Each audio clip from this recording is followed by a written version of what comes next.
집코노미 라이브 위크 3일차입니다. 저는 진행을 맡은 서계열입니다. 제가 옆에 모신 분은 재개발, 재건축 분야의 최고 로펌이죠. 법무법인 센트로의 권재호 변호사님 모셨습니다. 안녕하십니까? 네, 안녕하세요.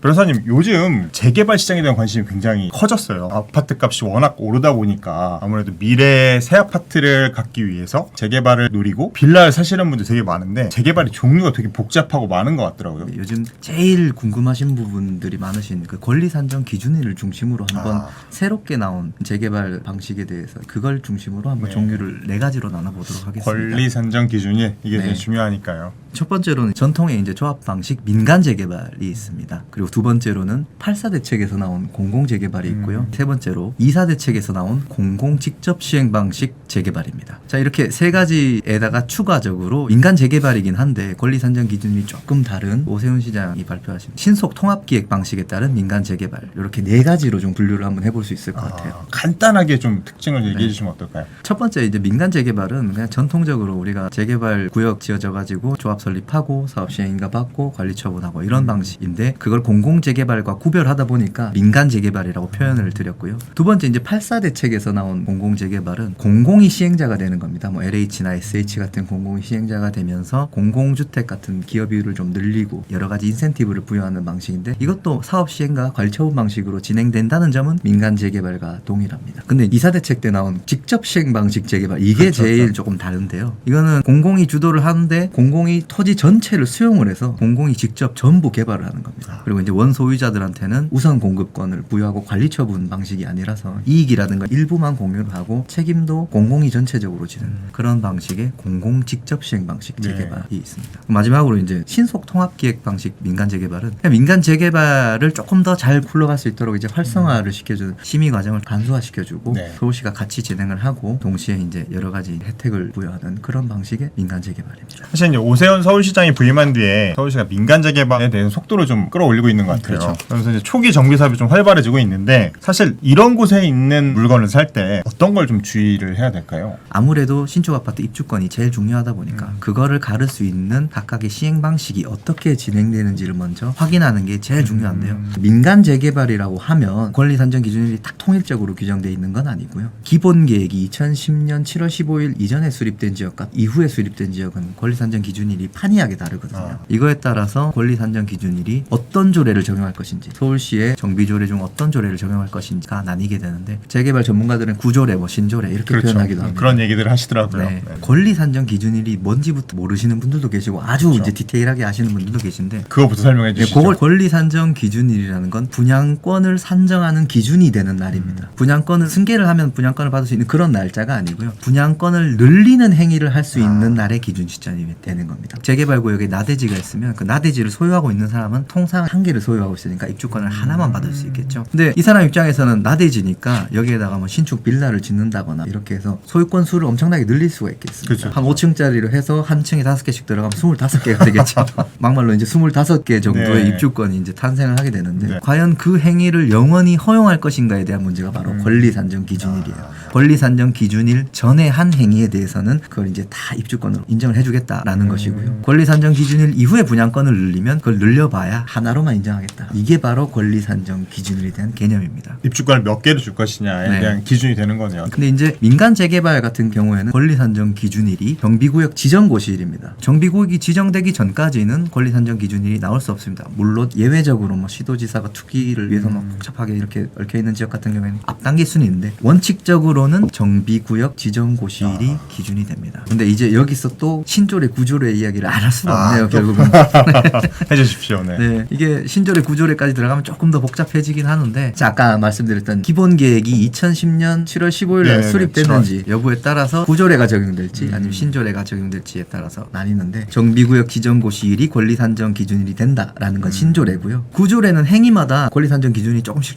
다른데, 2008년 7월 30일까지 건축허가 신청된 분에 한해서는 신축 빌라 전부에 대해서 입주권을 준다라는 게 구조례에 의한 신축 빌라 입주권 권리 산정 기준일입니다. 구조래. 네. 8사 대책 공공 재개발 같은 경우에는 그 날짜가 2020년 9월 21일 1차 후보지입니다. 이런 날짜들을 꼼꼼하게 잘 살펴봐야 되는 거군요. 그렇죠. 권리 산정 기준일 이후에 지어진 물건들이나 이런 것들을 잘못 구매하시게 되면 바로 현금 청산 당하는 건 아닌데요. 모르고 있다가 관리 처분 일 다 진행되고 난 다음에 그때서야 비로소 여기 빌라에 전체로 살고 있으신 분들 합쳐서 하나만 드립니다. 이런 통지가 됩니다. 뭐 현금 청산하라는 소리랑 크게 다를 바가 없죠. 그리고 또 요즘에 공공이 직접 시행하는 정비 사업에 대한 네. 얘기도 좀 많은데요. 구역 지정 이전에 물건을 샀더라도 샀던 시점에 따라서 향후 입주권, 우선 분양권이 나오지 않을 수도 있다. 나오지 않고 그냥 바로 청산된다고도 하던데 네. 이게 법적으로 가능한 건가요? 아직 법이 안 나왔는데 법적으로 가능은 할 수 있습니다. 법이 만들어지면요. 이건 이제 이사 대책에 따른 공공 직접 시행 방식에 한정되는 얘기긴 합니다. 이거는 이제 아까 말씀드렸던 권리 산정 기준일과는 조금 다른 개념입니다. 이거는 이제 물건을 산 경우에 뭐 신축 빌라 이런 거랑 관계없이 분양권을 늘리는 행위랑 관계없이 기존에 온전한 물건 하나를 산 경우에도 그 산 날짜가 언젠지에 따라서 현금 청산이 바뀌게 되는, 이렇게 말씀드리면 현금 청산 기준일이 언젠가. 대책에서 발표된 날짜는 2021년 2월 4일입니다. 2월 5일부터는 이제 분양계약을 체결한 사람들에 대해서는 공공 직접 시행 방식 재개발에서는 현금 청산된다. 우선 공급권 부여하지 않겠다. 이렇게 일단 대책에서는 발표를 했습니다. 근데 이게 그러니까요. 사실 갖고 계신 분들 입장에서 만약 청산된다 생각하면 누가 이걸 하겠다고 나설까요? 그렇죠. 근데 이게 2월 이사 대책에서 공공 직접 시행 방식 재개발만 나온 게 아닙니다. 도심 공공주택 복합사업이라는 것도 같이 나왔는데 이것도 재개발이랑 굉장히 유사한 방식입니다. 거의 동일한 방식에 따라서 사업이 이루어지고 있는데 이건 지금 입법이 됐습니다. 이것도 최초의 지침상에서는 2021년 2월 4일 계약분까지만 허용해주고 나머지는 다 현금 청산된다. 이렇게 규정을 했었다가 실제 법을 보니까요. 2021년 6월 29일 그러니까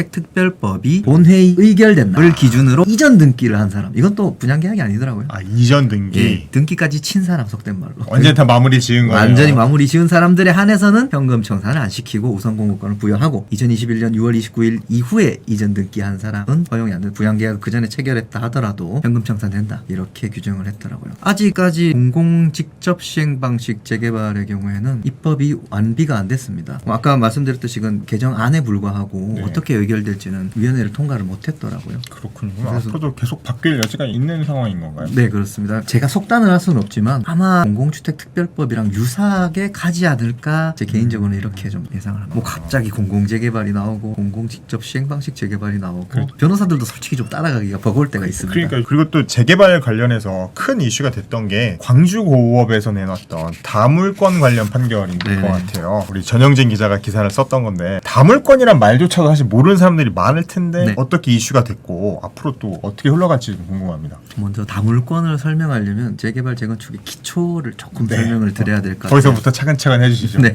기본적으로 정비구역에 하나의 물건을 갖고 있는 사람이 당연히 하나의 입주권이 나오겠죠. 근데 여러 개의 물건을 한 명이 갖고 있어도 여러 개를 주는 게 아니고 하나를 주는 게 원칙입니다. 예외적으로 조금 여러 개를 줄 때도 있긴 한데 일단 대원칙은 한 명이 여러 개를 가지고 있으면 입주권을 하나를 준다. 분양 자격을 하나를 준다. 그러면 이렇게 한 명이 여러 개를 가지고 있어도 하나밖에 분양 자격을 안 주니까 그 사람들 입장에서는 여러 개로 나누고 싶어하는 욕망이 생기기 마련입니다. 이걸 팔면은 산 사람은 또 하나를 가지게 돼요. 7개를 가지고 있는 사람이 1개, 2개, 3개, 4개를 이제 A, B, C, D한테 팝니다. 그럼 A, B, C, D라는 입주권이 새로 이제 발생하게 되는 셈이죠. 그렇네. 7개를 갖고 있던 분이 네. 이거를 6명한테 팔면 원래 혼자 갖고 있었으면 1개인데 네. 7개 되는 거죠. 그렇죠. 팔면 나눠 팔면은 7개가 되는 겁니다. 네. 이제 그런 행위들을 언제까지 허용할 것인가가 이제 다물권자 쟁점입니다. 그렇죠. 이제 조합 설립 인가일이 기준이 됩니다. 조합 설립인가. 조합 설립 인가일 전에 다물권자가 이제 여러 개를 팔면 산 사람들은 하나씩 다 입주권 분양 자격을 받게 되고요. 조합 설립 인가일 이후에 다물권자에게서 매수한 사람들은 합쳐서 한 명의 조합원 자격이, 자 지금 말씀드린 건 조합원 자격이 그렇다는 겁니다. 네네네. 조합원 자격이 합쳐서 하나만 주어지게 되는 거니까 조합 설립 인가일 이후에 사는 사람 입장에서는 리스크가 좀 큰 그죠. 거죠. 제가 여기서 분양 자격이라고 하지 않고 조합원 자격이라고 한 거는 분양 자격과 조합원 자격은 좀 구별되는 개념이기 때문에 그게 그렇습니다. 완전히 똑같지 않군요. 그렇습니다. 여기서 이제 조금 싸움이 시작되는 겁니다. 네. 조합 설립 인가일 이후 다물권자한테 매수한 사람은 조합원 자격을 나눌 수 없다라는 건 법에 규정이 있는데, 그럼 그 조합원 자격을 나눌 수 없다는 게 분양 자격까지 못 나눈다는 거냐? 이런 거에 대해서 이제 쟁점이 발생하는 거죠. 굉장히 첨예하게 다퉈졌던 그렇겠습니다. 내용입니다. 법제처가 2010년에 유권 해석을 내린 게 어떻게 내렸는가 하면 분양 자격과 조합원 자격은 사실 뗄래야 뗄 수 없는 관계고 같은 범위다. 그러니까 조합원 자격이 안 나눠지면 분양 자격도 나눠지지 않는다. 그래서 이제 조합 설립 인가일 이후에 다물권자한테 산 사람은 입주권 독립해서 하나를 못 받는다. 이렇게 2010년에 해석을 내놓고 법제처에서. 네, 법제처 해석을 따라서 쭉 많은 조합들이 네. 또 실무를 그렇게 운영을 해왔었어요. 그러다가 이제 이 부분에 의문을 가지고 있는 법률가들이 이제 다른 쟁점을 제기하기 시작하는 거예요. 과연 정말 법원에서도 그런 판단을 내릴까? 사실 저도 조금 그 부분이 의문이 있었어요. 네, 논리적으로. 네. 저도 사실 소송을 제기한 적이 있었는데요.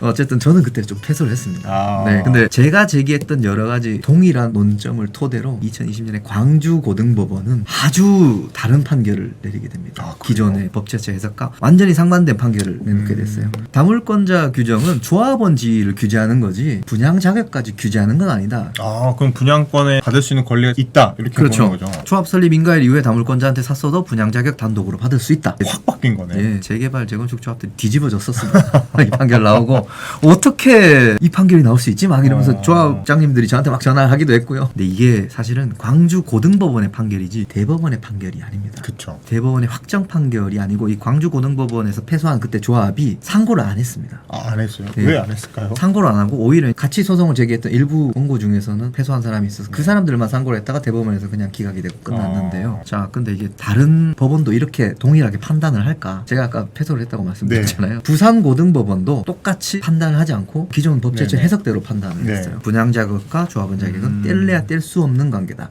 그러니까 조합 설립 인가일 이후에 다물권자한테 사도 독립적인 분양 자격을 받지는 못한다라고 하고 그게 지금 대법원에 항고가 되어 있는 야. 상태입니다. 대법원에서 지금 어떻게 결정 날지 이 정비업계에서는 초미의 관심을 가지고 지켜보고 있는 중입니다. 최종 판결이 어떻게 나냐에 따라서 지금 각 정비 사업장마다 굉장히 달라질 수 있겠네요. 그렇죠. 그게 언제쯤 결과가 나올까요, 근데? 대법원의 선고는 사실 아무도 모릅니다.